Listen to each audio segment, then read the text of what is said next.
What's fascinating about this story is what this hacker was able to do to disrupt a reporter's life with so little information. Tell us about it. That's right. Apple made a big mistake here in allowing people to reset their passwords with very little information. All you would need is the email address and the last 4 digits of the credit card number on file.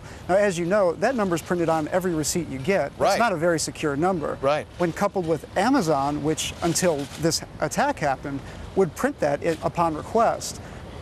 Combine those two and you have a pretty powerful attack. Bam. Very little information. Yeah, Apple's in the hot seat right now, but we've seen a lot of examples like this over the years. We were talking earlier, Sarah Palin and her Yahoo account during the 2008 presidential campaign, the pretexting scandal at HP back when Patty Dunn was in the hot seat there. Give us the context on relating all these stories together. At its core, this attack against Apple was a very low-grade attack. Pretexting is a technique that goes back decades, and private investigators have used this for years, and that's why HP got in trouble. It's basically you call up, and in this case the hacker called Apple, pretended to be the legitimate account owner and was able to reset the password that way. It's actually not a high-tech attack at all, but there was a lot of cleverness involved in linking the Amazon weakness to the Apple weakness. And the hacker said once you realized that a user had a me.com account or an Apple account, right, that left them vulnerable to hacking. Right, and in the case with Sarah Palin, the hacker got into her Yahoo Mail account, which is a little bit embarrassing. Right.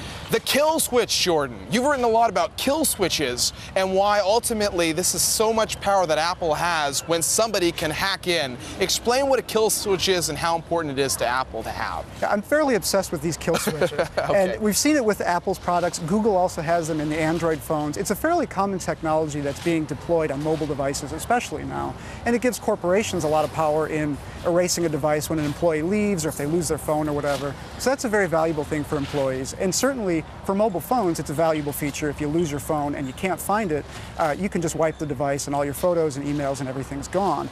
In this case, however, when the hacker got a hold of the device, the account information, yeah, he was able to delete everything on this person's device. So in 10 seconds, basically the fact that Apple's going after the business audience means that they're probably going to allow people to reset passwords again. They're just going to make it a lot tougher to break those passwords. Is that it? What Apple has said is that they will reinstate telephone password renewal, but they're probably going to ask for more information.